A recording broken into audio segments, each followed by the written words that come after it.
Aunque no queremos ni imaginar una situación en la que nuestra mascota esté en peligro, debemos estar preparados y saber qué hacer, cómo actuar y cuáles son esos primeros auxilios que debemos brindarle en caso de una emergencia.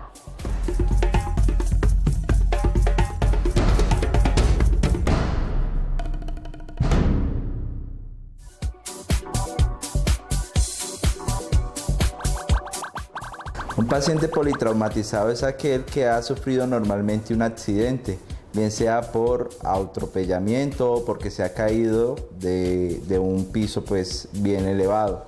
Normalmente esos pacientes se caracterizan por no estar afectado a un solo sistema, sino diferentes sistemas, el respiratorio, el musculoesquelético, el nervioso. Normalmente los pacientes que son politraumatizados, por ejemplo los que se han caído de un piso elevado, es porque no se toman precauciones, sobre todo en gatos que tienden a caerse por las ventanas y no se aseguran con anjeos o mallas que permitan proteger de ese tipo de accidentes.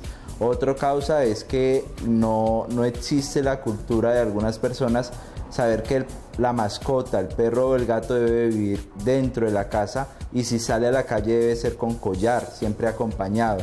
Algunas veces los dejan salir a la calle a hacer sus necesidades sin ninguna vigilancia y es allí donde sufren los accidentes comúnmente. Es por esto que en los últimos años se ha avanzado en forma considerable en el cuidado del paciente crítico, gravemente lesionado. Para ello se han implementado nuevas técnicas de laboratorio, exámenes complementarios como resonancias magnéticas, TAC, mielografías, entre otras. Es muy diferente el accidente en una mascota comparado con una persona. En una mascota siempre el que lo asiste inicialmente es el propietario o un vecino de la mascota.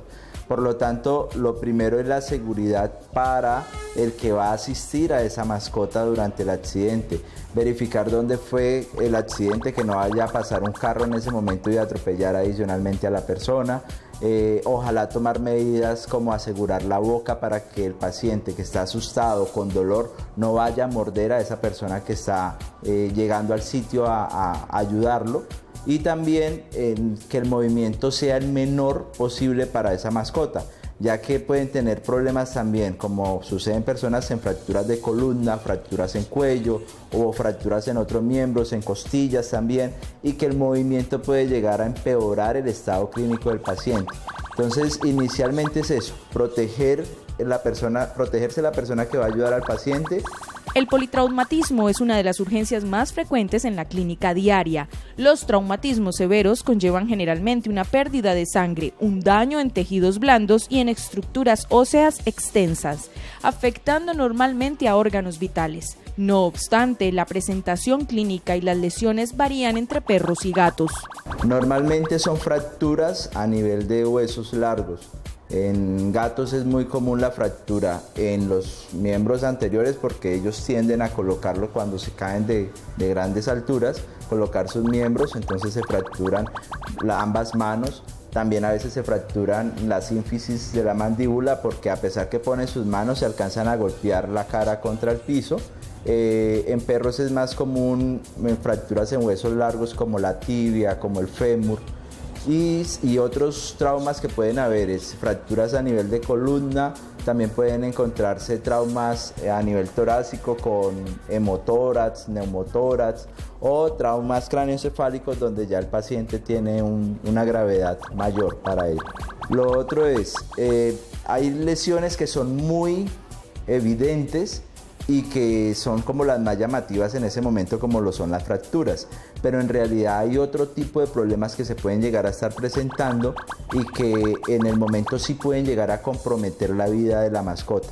Entonces hay unos protocolos que nosotros seguimos, como vigilar primero las vías aéreas, mirar que esté respirando, después valorar la función cardiovascular y ya por último es que valoramos otros problemas como por ejemplo las fracturas, como heridas en piel, pequeños sangrados, raspaduras. Pero inicialmente es eso, que tenga vías aéreas libres, que esté respirando bien y que su sistema cardiovascular esté estable. El abordaje inicial en la clínica de urgencias a menudo resulta complicado porque se debe afrontar a un propietario en un estado emocional muy alterado que puede dificultar la labor del veterinario. Es por ello que se debe tener muy claro cuáles son las prioridades en el tratamiento de estos pacientes y asimismo ser capaces de transmitir una sensación de seguridad y tranquilidad al dueño del animal. Normalmente pues lo que se ve en el momento es una fractura que causa dolor en la mascota, pues eso es como la visión inicial del propietario. Quisiera que lo operáramos ahí mismo, apenas llega el paciente, que estuviéramos listos para operar la fractura en el quirófano. Y no debe ser así, porque la fractura normalmente no va a conllevar a la muerte, a menos que sea una fractura a nivel del tórax, donde haya desplazamiento de las costillas hacia los pulmones. Pero de resto, una fractura normalmente da tiempo para programarlo, hacerlo adecuadamente y hacerlo con los implantes adecuados y no de urgencia, no de carrera. Entonces sí, primero la estabilidad, la vida del paciente, porque de nada nos serviría operar y que quede muy bonita la reparación de esa fractura, pero el paciente se nos muera en cirugía o en la recuperación porque tenía un trauma a nivel torácico, una hemorragia a nivel abdominal.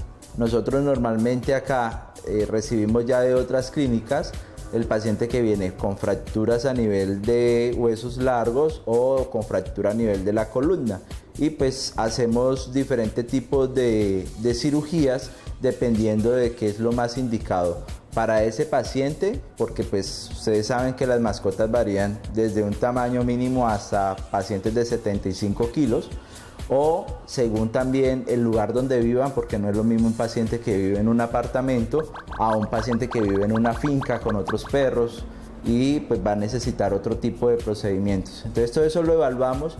Lógicamente siempre esperamos eso, que el paciente llegue primero estable y posteriormente ahí sí intervenimos. Parte de la recuperación del paciente posterior a que ha recibido su tratamiento quirúrgico para reparación de una lesión en el sistema osteomuscular, siempre se recomienda pasar a la parte de rehabilitación y fisioterapia. Eso lo trabajan ya algunos colegas que están dedicados solo a esa área, y nosotros lo que hacemos es eso, indicar, bueno, hicimos ese procedimiento, queremos que por favor trabajen en dolor, inflamación, o queremos que por favor manejen fortalecimiento de la musculatura. Entonces ellos ya planean su estrategia con ese paciente, con los ejercicios y aparatología que requieran para lograr ese objetivo. Es importante que todos los veterinarios estemos capacitados para atender una urgencia. Lógicamente hay unos cuidados básicos y hay unos cuidados más intensivos, pero sí debemos de tener unas bases para salvar vidas en esos pacientes que llegan accidentados. Es por eso que me gustaría invitar a todos los colegas de la ciudad de Cali y de Colombia para que asistan al Monotema Bepa Valle 2017, que este año se va a tratar de urgencias y cuidados intensivos. Entonces los esperamos durante los días 10, 11 y 12 de noviembre en este año en el Centro de Eventos Valle del Pacífico, en el cual se realizará este magno evento. Son muchas las eventualidades que se pueden presentar con una mascota. En gran parte de ellas, salvarle la vida dependerá de cómo se ha optimizado el tiempo. Así que nuestras acciones tendrán gran valor mientras llegamos al veterinario. Vamos a un corte de comerciales, ya regresamos.